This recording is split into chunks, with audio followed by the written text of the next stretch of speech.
আসসালামু আলাইকুম। আজকে আপনাদের সামনে একটি বাস্তব অভিজ্ঞতা শেয়ার করব। খুবই ভালো লাগবে। যারা বিজনেস করে থাকেন অথবা করবেন অথবা চিন্তা ভাবনা রয়েছে, তাদের জন্য আজকের ভিডিওটি খুবই গুরুত্বপূর্ণ হবে। কেননা আজকে ডেলিভারি দিলাম হচ্ছে মোটরসাইকেলে। কেনই বা এত তাড়াহুড়ো করে মোটরসাইকেলে ঝটপট ডেলিভারি দেওয়ার কারণটা কি? জানলে অবশ্যই অবাক হবেন। তো মূলত ভাই, বিজনেস করতে গেলে আপনাকে আমাকে যারা বিজনেস করেন তারা বুঝেন অনেক পরিশ্রম করতে হয়।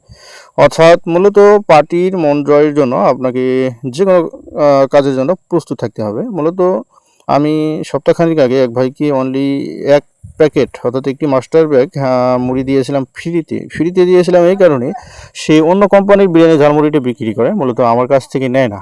আমি চা পান খাওয়ার পরে তাকে বললাম যে, "ভাইজান, আমাদের যে আমি যে ঝালমুড়িটা বানাই, একটু আপনি যদি ট্রাই করে দেখতেন যে কেমন চলে?" সে বলল, "না, আমি যেটা বিক্রি করি সেটাই ভালো, অর্থাৎ সেটাই ভালো চলতেছে, রানিং চলতেছে।" আমি তার কাছ থেকে বিস্তারিত শোনার পরে তাকে একটি মাস্টার ব্যাগ, অনলি একটি মাস্টার ব্যাগ দিলাম ফ্রিতে। বললাম যে, "ভাই, আপনার যারা কাস্টমার রয়েছে অর্থাৎ ২০ জনকে ২০টি প্যাকেট আপনি খাওয়াবেন, নিজেও একটি খাবেন।"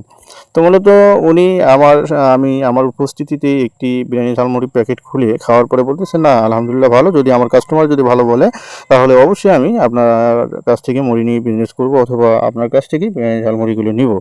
তো মূলত উনি যে কথা সে কাজ। উনি অর্থাৎ যে বাকি যে ১৯টি প্যাকেট থাকে, ১৯টি দোকানে অর্থাৎ স্যাম্পল স্বরূপ অথবা টেস্ট করার জন্য, দেখার জন্য যে ঘ্রাণ কীরকম, কালার কীরকম, পরিমাণ কীরকম অথবা কেমন লাগে খেতে, দেওয়ার পরে ফলাফল কিন্তু ভালো। সবাই যখন ভালো বলছে, ভালো রেজাল্ট দিয়েছে, তখন উনি আমাকে ফোন করছে যে, "ভাই, আমাকে ১ বস্তা মুড়ি দেন।"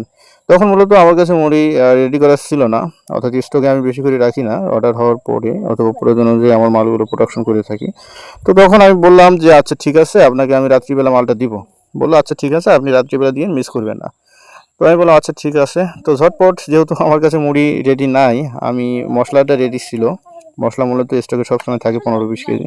তো ঝটপট মিশ্রণ করে, মুড়ির সঙ্গে মিশ্রণ করে আমি কিন্তু অর্থাৎ ২ জন লোক নিয়েই রেডি করে ফেললাম। অর্থাৎ আমি শুরু করেছি ২টা পার হওয়ার পরে। ধরেন ২টার দিকে শুরু করেছি, অর্থাৎ আসরের আগেই শেষ হয়েছে। অর্থাৎ ছোট বাচ্চা ছিল আমার পরিবারেরই লোক, ২ জন আর আমি একা। ৩ জন মিলে কিন্তু ১ বস্তা মুড়ি রেডি করেছি। আপনার রেডি করার পরে ওনাকে ফোন দিলাম যে, "ভাই, কী অবস্থা?" উনি তখন আমাকে বলতেছে যে, "ভাই, আমার মালটা দেন, আগামীকাল মার্কেট করা লাগবে।" উনি মূলত সেলম্যান, অর্থাৎ মার্কেটে দোকানে দোকানে মাল বিক্রি করে থাকে। তখন আমি চিন্তা ভাবনা করলাম, যদি আমি ঝটপট তার কাছে যাই, তাহলে অবশ্যই যেহেতু তার মালের চাহিদা রয়েছে, ঝটপট দেওয়াটাই উচিত। তখন আমি অর্থাৎ মোটরসাইকেল যোগে তার মালটা কিন্তু পৌঁছে দিয়েছি। তো এটি দ্বারা আপনারা কি বুঝলেন ভাই?